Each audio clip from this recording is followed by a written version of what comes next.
I'd want to tell a creative out there or anybody else listening that idea that you have, just start now. Don't wait. There will never be a day that everything will be just right. So stop waiting. Don't be afraid. Just start, because the lessons that you will learn after a year of doing what you're doing, you will never have learned them if you don't start. So don't be scared. Just start.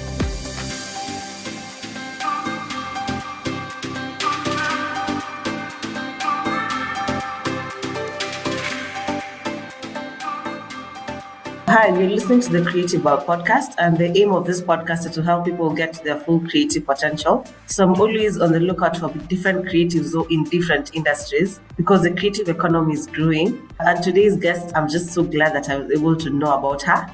She's called Linda Muthamia. She'll be talking to us a lot about what she does because she's in the fashion industry. She'll be giving us insights of what the fashion industry is all about and what exactly she does. Welcome, Linda, to the podcast. Thank you Yay! so much. How are you doing? Yay!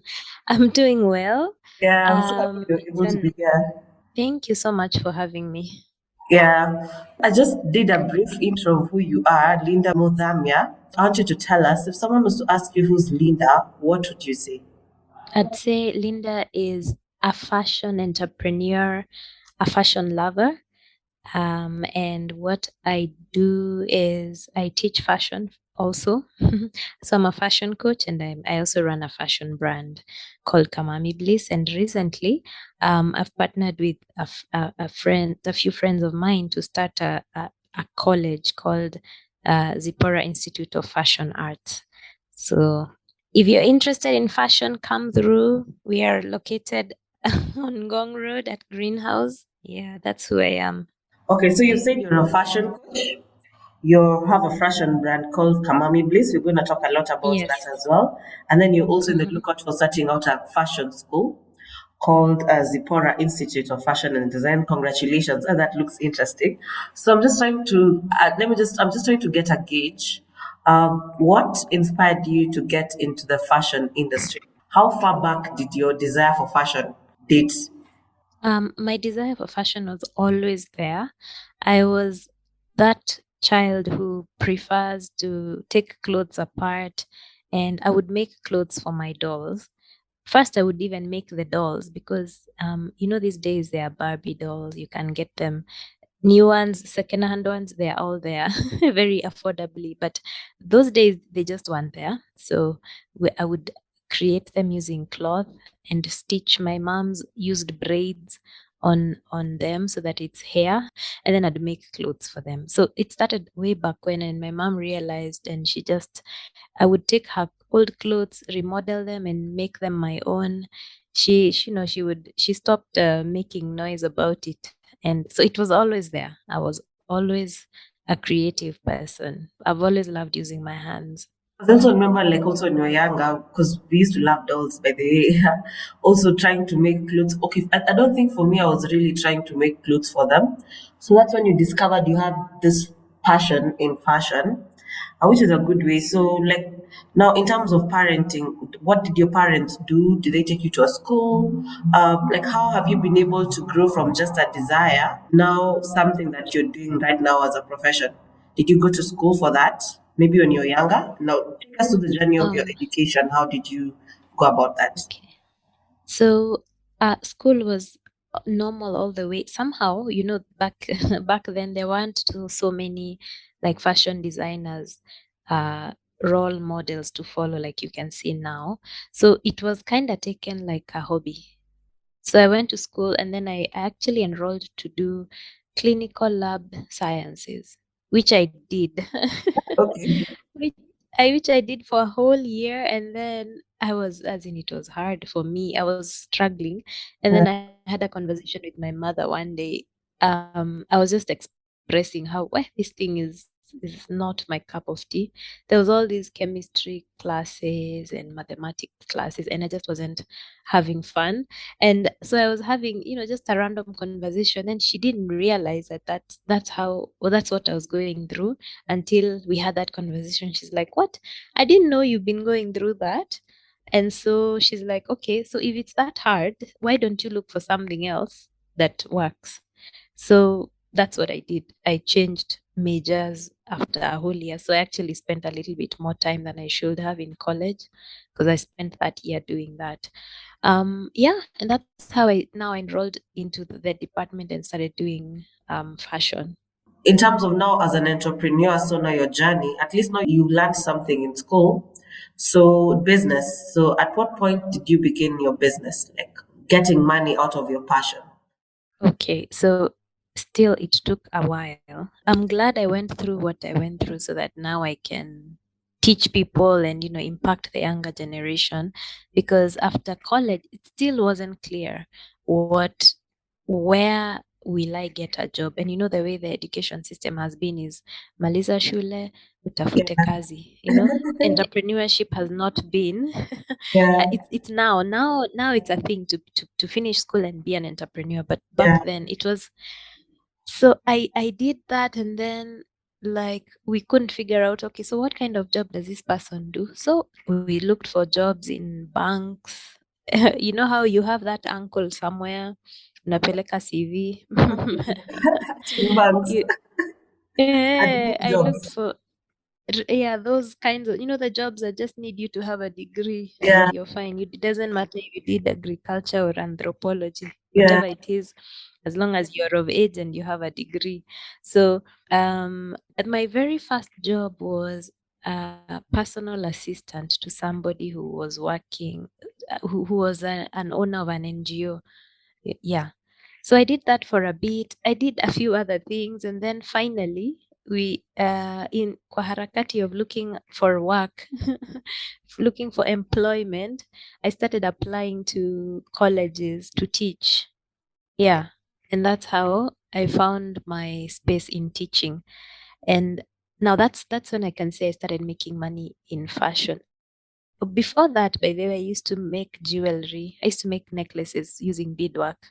Just it started as a hobby, then I was like, okay, I can do things with these things. So I made quite a bit of money out of that.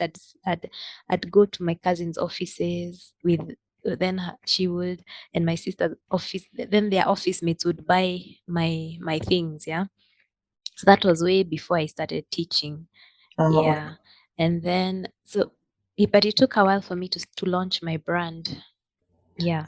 So after working as a teacher for a while, you see, my mind hadn't opened up to think that I can actually do these myself. Yeah, I'm teaching things.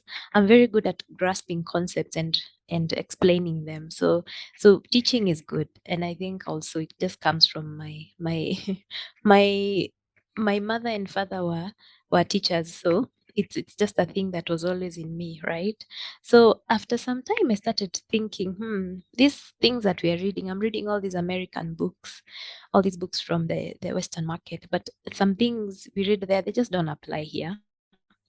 We don't have, we do, but the things they do, they affect us. But then again, we have our own very unique ecosystem here in Africa and also in Kenya. So in 2015 is when I was like, let's just start. So I launched a fashion brand. Yeah. I'm just really trying to understand over here, and I'm not even trying actually to demean the fashion industry, because from where I'm standing, when I think of fashion, I just think of tailors. Like tailors, mtu wa kushona, and Yeah. even from like nowadays, there are even degrees in fashion design. So, would you just help me create a distinction? Now, since you're a teacher, you can even give us a better explanation. Is there a difference between a tailor and a fashion designer? I don't know who is who. Like who these people you see, how do you know who is a fashion designer? Is there a difference? And a tailor? Yes, there is a difference. And for okay, so for a tailor is the person who knows how to execute a garment, right? So a designer will come up with an idea, look at this person and see their body shape. Some people have a longer torso than the lower body the lower half, all these aspects. So whatever will suit your body is not going to suit the next person. So a fashion designer will look at you and say, this can work for you, this shape is good for you, and I think we can do with something with the collar, all that. So the fashion designer creates the concept, and then the tailor executes it. They stitch, they cut, stitch. Now, in most cases, the fashion designer can do both. They can stitch, they can, because sometimes you also need to create something that you know is achievable. And a fashion designer also understands fabrics. They understand if you want to do something with a sleeve, you need this kind of fabric. You need to put this there. Yeah, and then you give it to a tailor who is good at stitching. Because in most cases, like personally, yes, I can stitch. However, it takes so much time for me. So I prefer to get the ideas and give somebody who has been stitching for a very long time so they do it very fast and very smoothly, instead of me taking 3 days to do something that would have been done in a day or even a few hours. And on top of that, many tailors, because they're just creative, they can also design. So there's a reason why there's that confusion, because the tailor, having been in that thing, doing it, they start to get their own ideas, and they are also designers. It's just that I think, yes, there's a difference, but at the end of the day, if you're creating something and you're creative and you come up with solutions, whether you went to school or not, I still think you're a fashion designer. However, it's still good to go to school to get to expand your mind, to understand things about fashion business. There's all these aspects about uh, running a business, which is a very different conversation from doing the actual fashion design itself. Thank you so much for clarifying that. At least I'm almost getting an idea. And you've even talked about Mhm. the fashion business now. And you just Yeah. mentioned that you started your business called Kamami Bliss. So, first of Yes. all, the first question is you're going to tell us which year was this roughly so that you can get a gauge of the season. And then now we can start talking about the fashion business. Like, Yes. what exactly are what does a fashion business really entail, and what are some of the challenges likely to be faced by people in this business? Because nowadays I see a lot of fashion designers and maybe tailors around. So tell us, which year was this when you started Kamami Bliss? I started Kamami Bliss in 2015. Ah, awesome. Um, yes, that's when, registration, Yeah. ideas, and then I actually created, I think my very first outfits were done that December. And I sold a few things to a few people. And then, like, moving forward now, I started creating. I've been creating ever since. I did take a break during COVID. And now I'm working on a new collection, which I'm very excited about. Congratulations. So now this business of fashion, like, how has the journey been like for you? Why did you take that break during COVID? How's the journey been like for you? Has it been a smooth sailing? What are some of the challenges or wins you've had? So, the fashion business, the business of fashion, it is where it is like it's up and down, but I think it's a very interesting journey for me so far. Um, I have been in different phases of it. I've sold online, I have sold in a physical shop. Um, and there are advantages and disadvantages to all these things. So I chose to do ready-made clothing, not custom, um, because it works better for me. So as a brand, I outsource all my production, and it's very hard to do that if you're doing custom made. Yeah, so I normally create pieces and then put them out, and then people buy them. And I so during COVID, as I used to sell a lot in pop-up markets, and I also used to share a space with other designers at the Westgate Mall. So at that time, things started shutting down. The shop closed. There were no pop-up events anywhere. People are just not purchasing anything. So that's why I closed shop for a bit. I was like, since this is not working, I sold masks when masks were hot. before the cheap ones came. Yeah. And then yeah, and then now in that COVID season, I went back to my teaching. So now I actually created a couple of courses online. I do have a course about fashion 101. So if anybody wants to learn about the basics of fashion, basically what the fashion industry is all about, and how it runs internationally and locally, please log on to that course. It's free. Yes, I'll share with you a link, then you can share with your listeners. Yeah, that's a good one. So, Yeah. because of course, COVID usually did have its own challenges for different kinds of businesses, and also the fact Mm-hmm. that you had this teaching skill, so you always had a place to go back to. So I'm looking at fashion Mm-hmm. as an industry now, and Mm-hmm. I'm seeing nowadays. Of course, there's an element of competition because there are a lot of people coming up. So maybe even before we talk Yes. about competition and like the challenges in terms of fashion, why did you name your company Kamami Bliss? What's the inspiration behind that? Okay, so Kamami Bliss.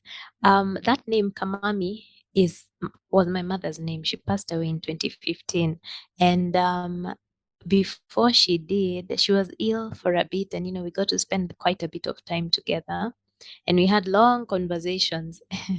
And in that season there, there's a personal development course I did called the Landmark Forum, and it just really brought me into a very clear space of what I wanted for my life. And so it became very clear that I wanted to start a fashion brand, and I was not afraid to anymore. And so since my mom was special to me, and I could see she was passing away. It was a sickness and it wasn't gonna get healed. So I called it after her, and I am glad I got to tell her that before she passed away. So Kamami, and then Bliss, joy, just the joy she brought me as a person. So that's the origin of that name. Yeah. That's okay. I'm so sorry for the loss of your mom, and also the fact that the loss also inspired you to start this business. That means it has a rooting, and you're definitely giving joy to people Yeah. as you design your garments. That's a really good thing as an entrepreneur. Like, is this something you'd want to? Is this a brand? Because the brand has been there for now. It's 7 years, which is a really long time to Hmm. persist for the business. So now let's talk about fashion. You've talked about the difference between a fashion designer and a tailor. Designer goes into the whole Hmm. element of you go think about ideas and just design. Now I'm looking at what are some of the challenges facing the fashion industry because I'm like, I don't know if it happens in your industry, but there's a lot of copycat. People just copying. What are some of these challenges in the industry and how have you been able to navigate that? What advice would you have for someone around that?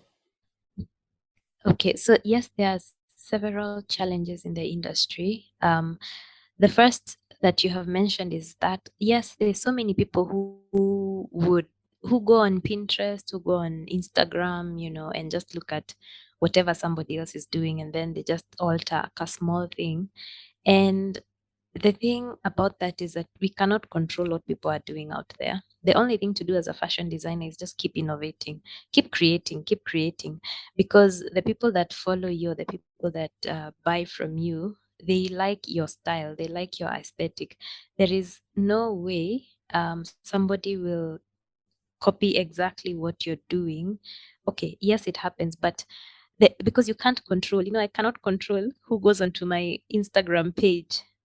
In fact, I remember the first in 2016, after I did my first small photo shoot using my phone, I posted those pictures, and then after a few months, I actually saw somebody had opened another page on Facebook using my images. They didn't even try to use their own images, or they just used my images. So I was just like, what is this?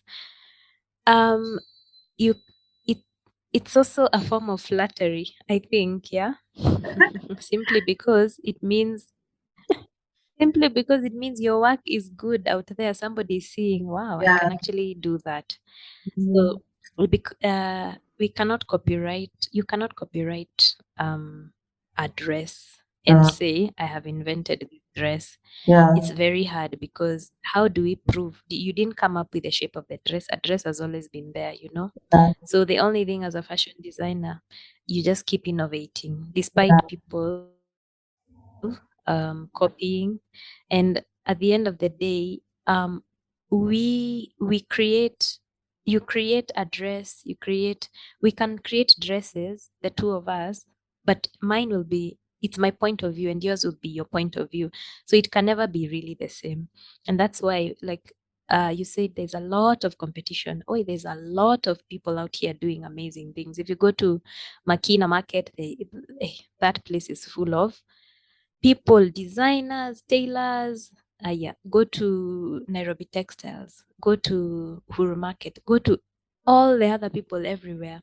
This whole country, there's so many people doing amazing things, right? So the thing I say is that there how many millions of people in Kenya? Is it 40? 47 million? Yeah. Yeah, we are not going to finish. They are clients, they are people. Then let's think about East Africa and the world at large. As in, so for me, what I advise anybody who wants to get into fashion, don't get discouraged that there's so much competition. No, in fact, learn from the people who are already doing what they're doing and see what they're doing. How have they built their brands? What how are they posting what they're posting on Instagram? How do they organize their deliveries? How do they organize their page? Learn and then start.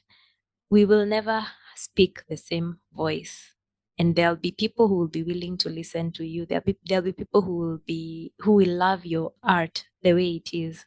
But the thing is, it has to be packaged well, it has to be presented well. When a customer contacts you, the process has got to be smooth, and there has got to be integrity in the business. And that's where now business fashion business comes in. There's it's not enough to just be talented and to be, oh yes, I have nice designs, okay, sawa. People have to buy. And now that everything is online, right, you cannot be a designer and not have an online presence. It just doesn't work. Fashion is a visual, um it's a visual art. People need to see what you're doing. So being online and having a good social media presence, being consistent. So there's a lot of things to think through when you're doing a fashion business. And so these are the challenges that people face. You want to start, but you're so overwhelmed. There's so many things. You're the designer, you're the marketer, you're the fundi, you're the one going to buy zips and do you're the one you're the one doing deliveries. So it's important to, when people start, Yeah. you think about it clearly, plan it out so that you start small and then grow, because now you need to outsource some things. You Yeah. cannot do everything. Otherwise, um like for example, a fashion designer who decides they're going to stitch everything, hey, that is the recipe of, you will always be inside your by the machine. You'll always be inside your workshop sitting by the machine, because stitching takes time. But now you also needed to go out and look for clients. You also needed to go out and make deliveries. You also needed to go out and buy fabrics. As in, you cannot divide yourself. So you see, it has to start somewhere and then grow. I really that's a good pointer you're giving. As much as there's a lot of competition, you just have to always keep on innovating. And we're just going to talk Mm. about some of the legal issues. Of you said you can't copyright a design, so we'll talk about some of the legal issues faced. Okay, let's just talk about it now. Like, what are some of the legal issues a fashion designer, someone in your industry, is likely to encounter? Any legal from your experience? From my experience, I think there are some things that you can copyright. So, for example, if you create like a pattern, like how Louis Vuitton, we know Yeah, how that looks. We know the yeah, Chanel, those logos and all that. Those you can actually. those are yours. You can register that and say this is mine and mine, and it cannot be used by somebody else. So if somebody uses that, you can actually sue them because they've stolen your idea. Those are some of the things that I think can be legal.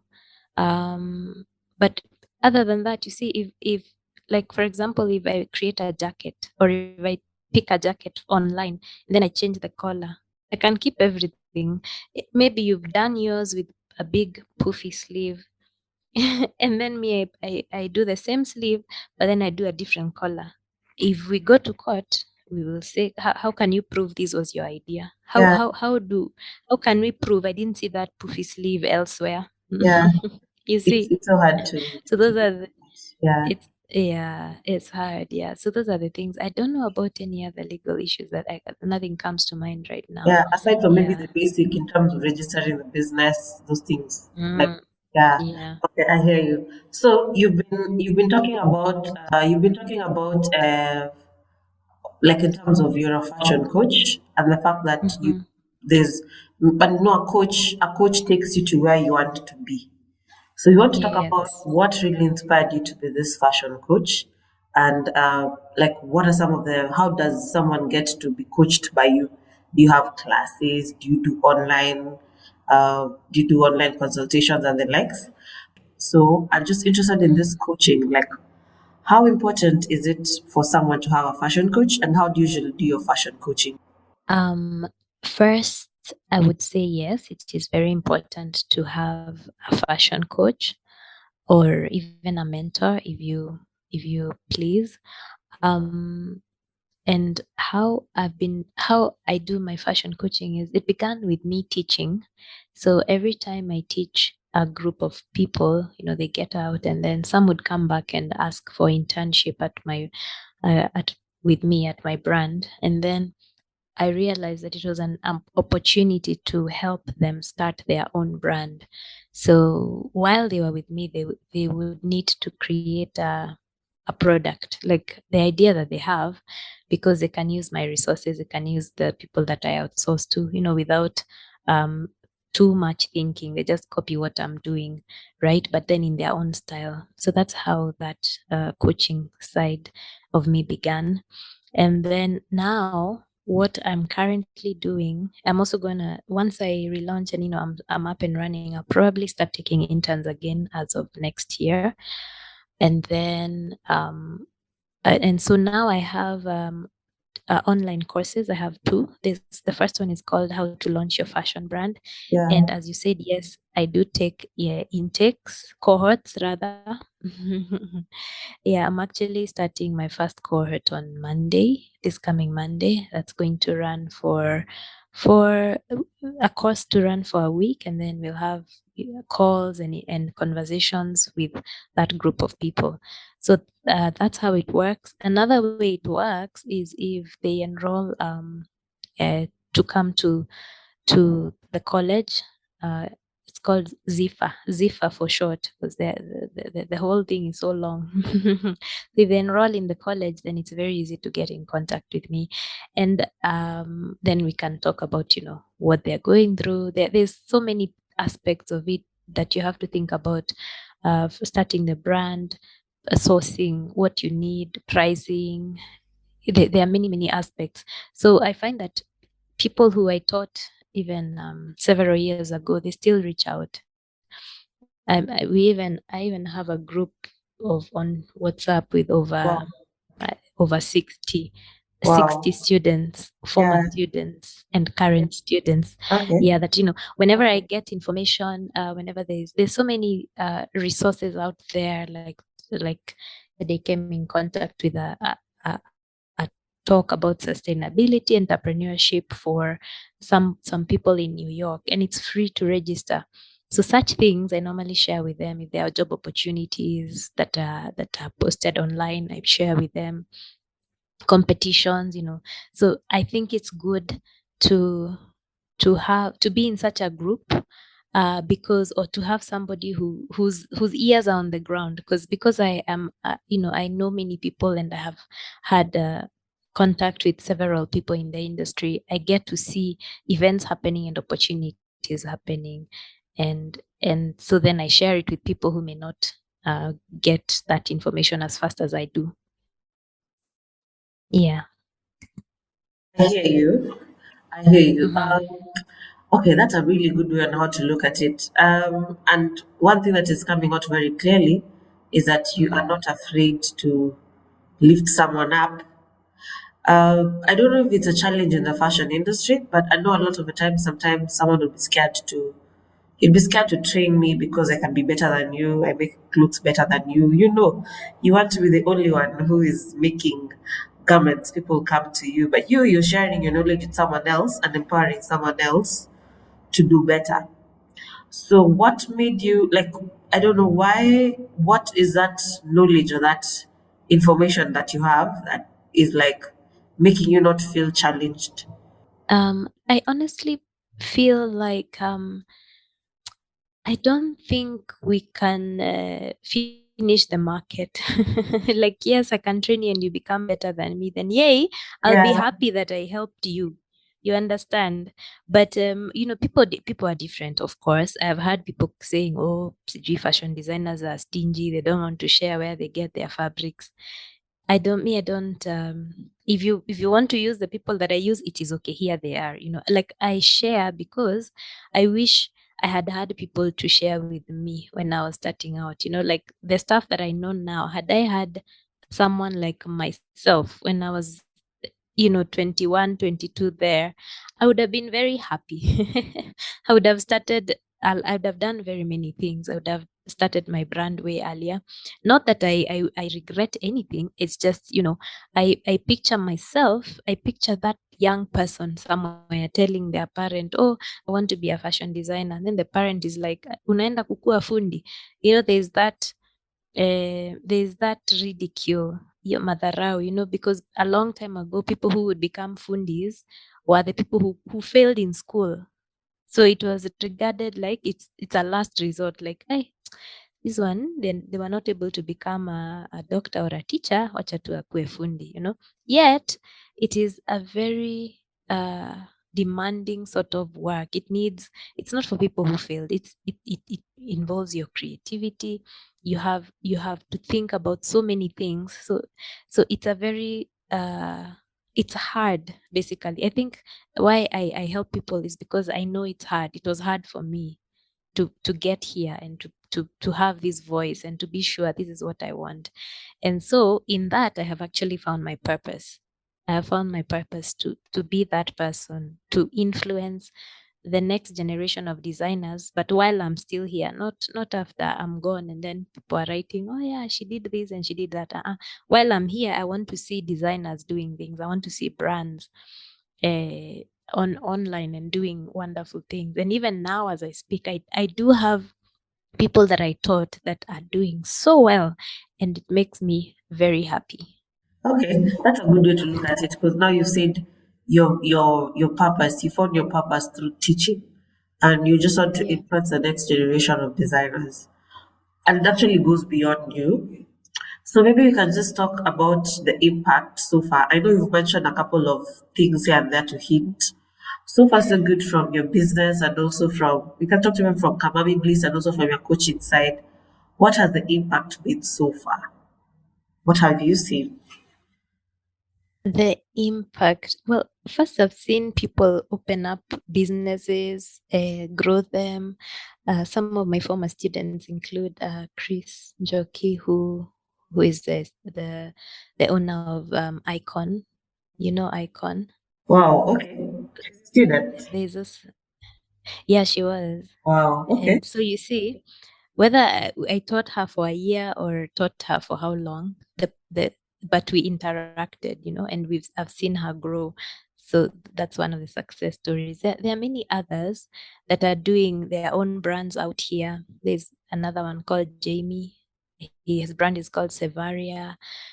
There's I can't remember others, but there are so many out here. Even the person that I've partnered with to launch the school was also a student, and she's also doing her own brand. It's called House of ZP. And there's people doing things out there. And then for me as Kamami Bliss, one of the nicest things I've ever experienced is I was walking in town and then I saw somebody wearing a dress.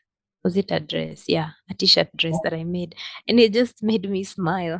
Yeah, So wow. that so that was the first time. Then after that, I've seen a few others wearing something, and I'm just like, this is so cool. They're wearing something that I conceived in my head, and then they don't know. So whether they bought it online or at the shop, that's just amazing. So there's joy, there's like actual joy that comes from from seeing such things out in the world. Oh, congratulations. I think I need to get one of your outfits. And also just the Yes. fact that you have so many students who have grown such of their businesses out of just the coaching and everything else. That's a good thing. So you mentioned, so now we want to go to the journey of starting this school.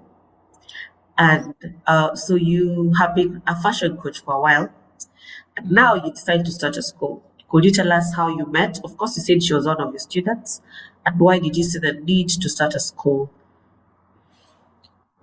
Okay, so first, after I used to work at a college called Mackenzie School of Fashion. That's where a lot of the people I taught and trained uh, studied. And then, so after I left that job in 2019, and then in 2020, COVID happened. And that's when I created my online classes. So after that, now after I did the online classes, I realized, wait, I can actually keep teaching and create a whole school online. But eventually, I would really like to have in-person school, because there's some things you just need to be there to show somebody to cut the fabric, some things like that. Not everything can be done online, especially with fashion. So somehow it's just, God's way of working. When just a few months ago, former student of mine, this lady, she was ready to launch her school, and then she told me the only person she could think about was myself. So she approached me and we had a conversation and we started. And so it's been 3 or 4 months. It's been 3 months, and we have 5 students so far, and we have another intake in September. Wow, Yeah. okay. Yeah, so we are calling out anybody out there who wants to learn fashion. We have an intake in September. Ah, yeah. Yeah. Mm-hmm. I'm actually just Yes. on your Instagram as well. Mm-hmm. And the fact that it's called the name of your school is Zifa, and Yes. Zifa is short form for the Zipporah Institute of Fashion Arts. Why Zipporah? Yes. Who's Zipporah? Why Yes. Zipporah? Zifa? The inspiration behind the name? Yes. So Zipporah is the name of my partner, the that lady that you can see there. So she started it and then she called it her own name. Then in the Institute of Fashion Arts, it's fashion and all the arts. So we'll be doing classes like hat making, jewelry, all these. We'll have a long course, which is a diploma from TVET, and then we're going to have short courses like the ones I've said, hat making and all that. And also we'll partner with other professionals in the industry to do courses like modeling, makeup, things like that. So that's why fashion arts, in all the facets of arts, we want to create courses that offer such. So, congratulations on your school, and also the fact that just in 3 months you already have 5 students. That's a miracle. It takes a while for a couple of people, so you guys are doing well. Um, Thank you. yeah, so also the fact that you're just keen on nurturing people. Hmm. So now let's talk about now there's the schooling bit and now the industry as a whole, let's say Hmm. in Africa. What are some of the opportunities around the industry?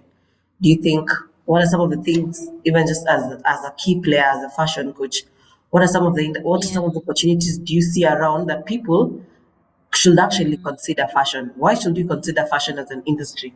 Because there's so many things in the creative economy. Why fashion? Yes. Yeah. Well, Why fashion is because everybody has to dress.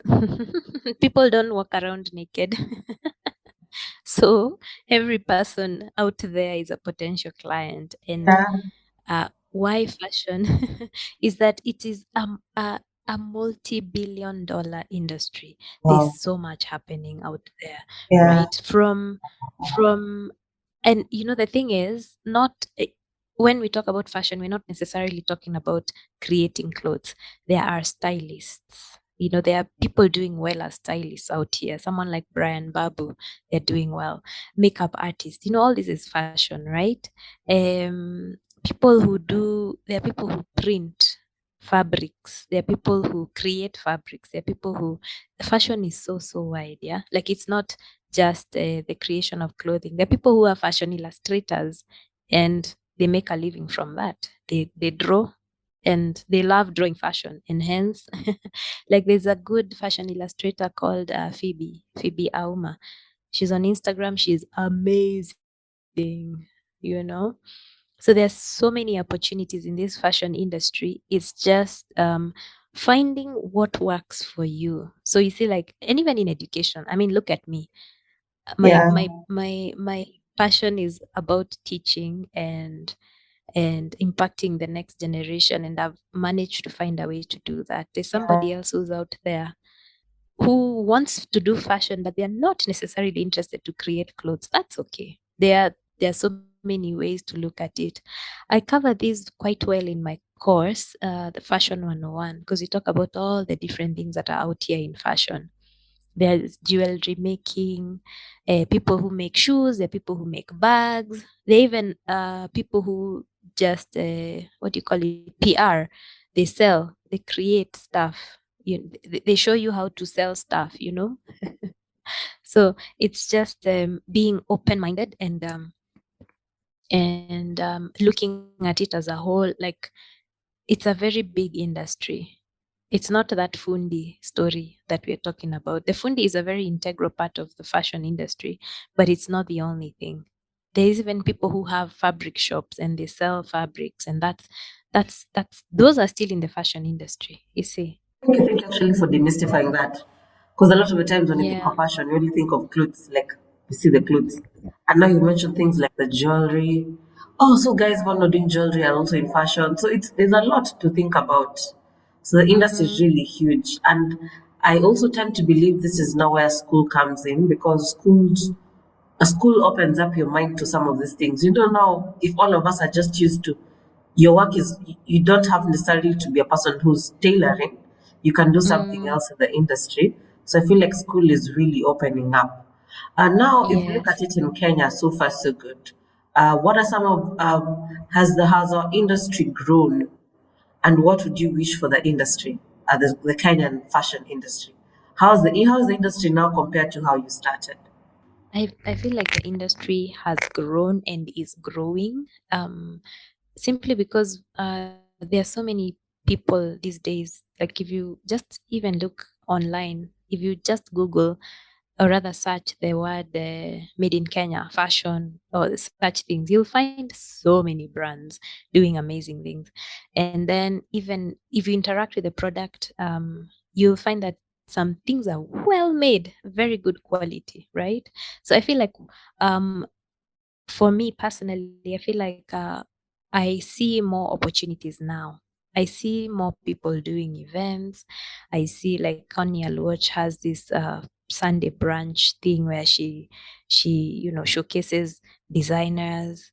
I see online shops like Shop Zetu that basically is a great marketplace for fashion designers. There is all these events these days. Although as a fashion designer, so you have to measure. You can't just do all the events just because they said they can do fashion. Some people are not. Some things won't work for you. That's a lesson for another day. A whole conversation there. But yes, there are more opportunities now, in my opinion, because and even pop-up events. When I first started, there was a few pop-up events. I even created one for myself. I used to do a pop-up event at a friend's restaurant for a while, and it was working. And then Yeah, so I think yes, it has grown. I would say it has grown and it is growing, and that's exciting because also in the growth there's now the other opportunities that are coming up, like what we said that there are fashion illustrators, fashion photographers, there's fashion models. These days you see models have really are doing well. I see our own models on international catwalks, Kina Ajuma, and all these others. Yeah. It's a good, I think the opportunities are great and people are really coming up. And you mentioned something that you also, there's a level of self-awareness you need to have. Mm. Not all events are for you. You also need to understand your niche and just stick to that Yeah. lane. How Yes, long I'll did it give take you for a you to know story. that? Hey, let me tell you a story about a fashion show that I went to. And first of all, I had this policy that I will not pay to participate in fashion events simply because it won't make economic sense. There are some fashion events that you can evaluate and see, okay, the kind of people coming here are coming to spend as opposed to they are just coming to see pretty girls dressed in nice clothes and say, oh, it's nice. And then they go home. Then the only money they spend is on the food or the alcohol. So I participated in this event once. They asked me to be there.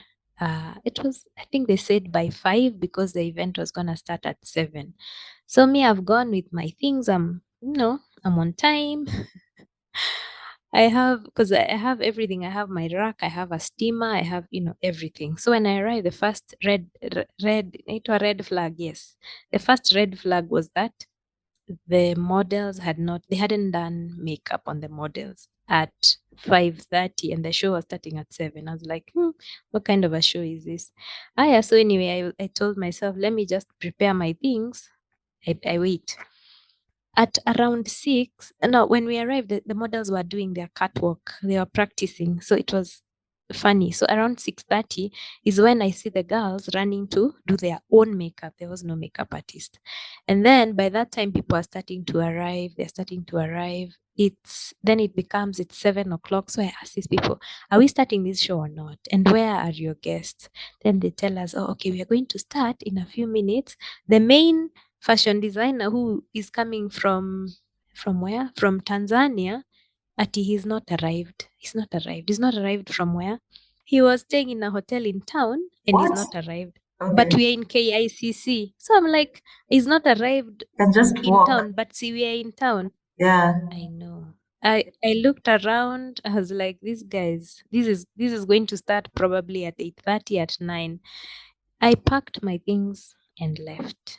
They Oh, were so shocked, but I was like, this is going to be a disaster and I'm not here for it. So imagine I just yeah. packed my things and left. When I left, unfortunately, for them, some guests who'd already paid started asking for their money back. Oh, So the irony of this story is that when I saw the pictures now the following week on social media, where it looked like ilikuwa show, uh, mzuri, but it's people they had very few guests, so they were just taking pictures on one side where the people were, yeah. but I could tell. So sometimes as a designer, you have to be ready to walk away. If in your gut, if your intuition tells you walk away, just walk away.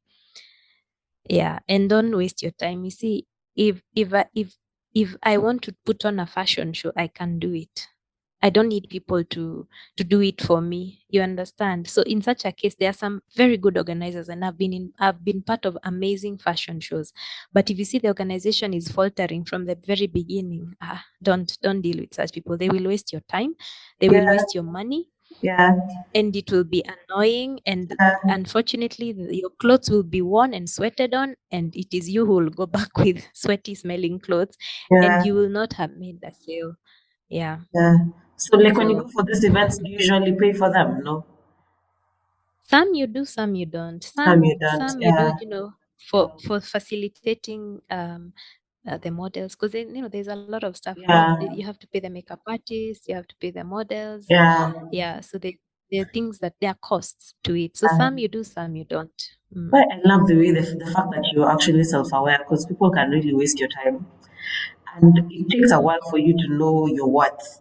So now, since this podcast is meant to help people get to their full creative potential, and you Mm. are a creative person in the fashion Yeah. industry, what are some of Mm. the creative tips you've learned along the way? Like, how have you learned to be more creative, like getting better ideas for clothes, like even time management? What are some of the tips you've learned as a creative person?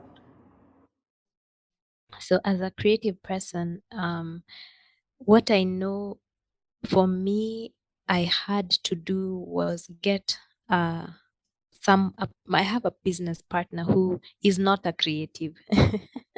So this he helps me to think through ideas in a non-creative way, because the way my mind works is that I'll see something, I'm so excited to do it, but I don't want to think about the other aspects of it. Yeah, Oh, very true. sijui. I don't want to I don't want to talk about sijui target market, sijui business That's model too much. canvas. I'm like, oh Just want to gosh, create. that's boring. I just want to create. I want to go buy fabrics, as Yeah, in I want to do that stuff. I want to but there's other aspects of it, yeah.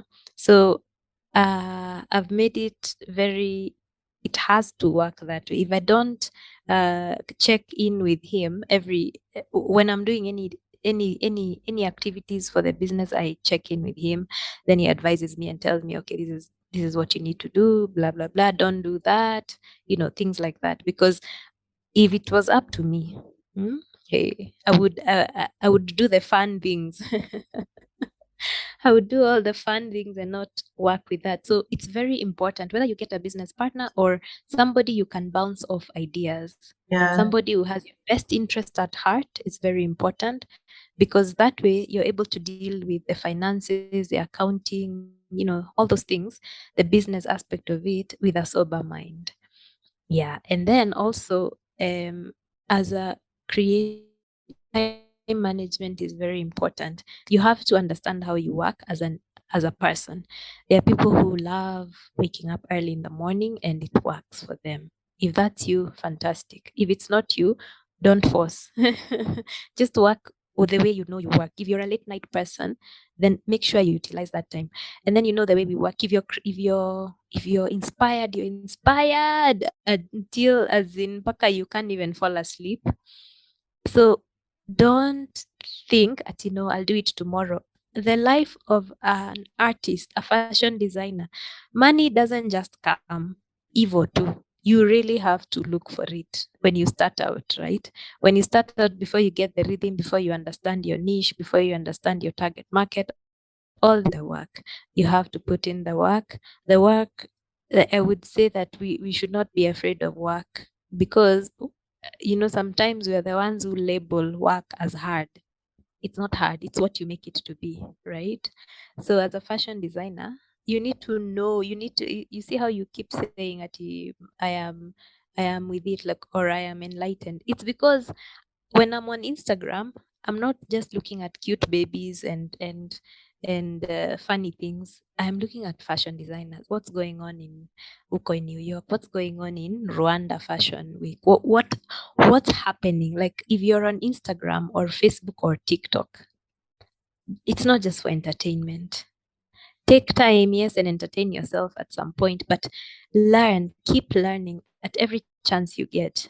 Yeah, there's so much resources out there. So you have to be on toes. You have to be on your toes. Your ears have to be on the ground. The opportunities is happening. There are grants happening out here. There are courses. There are people doing courses for free. Even if they're going to sell you a course, after that free one, you will get 1 hour of value, and then they'll start telling you, now you need to buy my other course. But you see, you already learned something. So as a designer, you have to continuously sharpen your skill, continuously.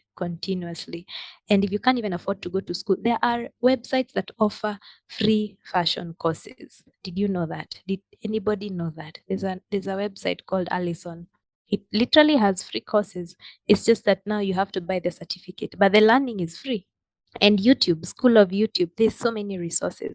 So as a fashion designer, you have to be continuously improving yourself and learning from other designers that are doing. There's so many wonderful brands: Icon, Mambo Pambo, Zanta, so many. I can't even, my mind is blanking, but there are so many.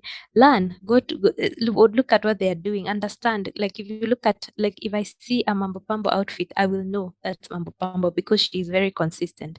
If I see an Icon outfit, I will know that's Chris's work because she has a voice, I can recognize her.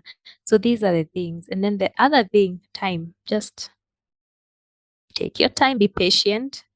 All these people, if you ask them, they didn't just start blowing up at today they've stitched things and then kesho within a week, oh, sijui everyone is buying. Mm-mm. If you ask each of these people, they have a story, and a very long story, and it involves sleepless nights, patience, and just having faith. Yeah. Management and also just the fact of being patient.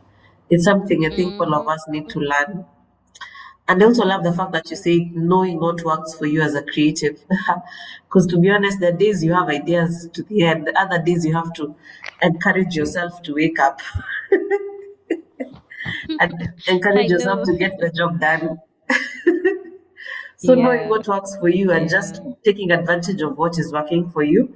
And then if it doesn't work for you, just understanding that it's better. That's a good way to look at it.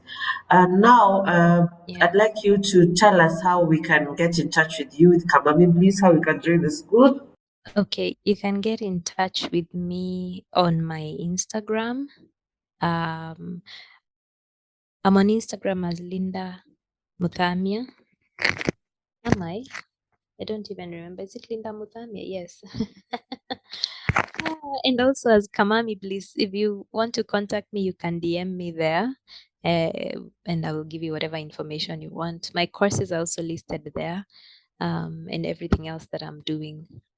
Yeah, or you can visit the school on at Greenhouse, fourth floor. Long Gong Road, right? Yes, Ngong Road, Greenhouse, the Yeah. Greenhouse. Okay. So Yeah. thank you so much for even taking time to do this interview because you've given us an overview of what you do and also just a glimpse into Kamami Bliss. We should even have more lengthy conversations and more detailed conversations about certain aspects of the industry. But Yeah. this kind of gives us a general view as to how you started your business Mhm. and as to how you've really grown your business. Maybe just tell us what is the future like for Mhm. Kamami Bliss? So the future is bright for Kamami Bliss. First of all, I like bright, vibrant colors. Even my logo is red and white. The future looks bright because I'm creating a new collection. So I'm very excited about that. I will launch it possibly end of October or beginning of November. It just depends on how things go. And yeah, beautiful, wonderful things. And uh, what we produce is normally clothes that are easy fitting, and they accommodate several silhouettes, right? And several body shapes. So expect bright and beautiful things.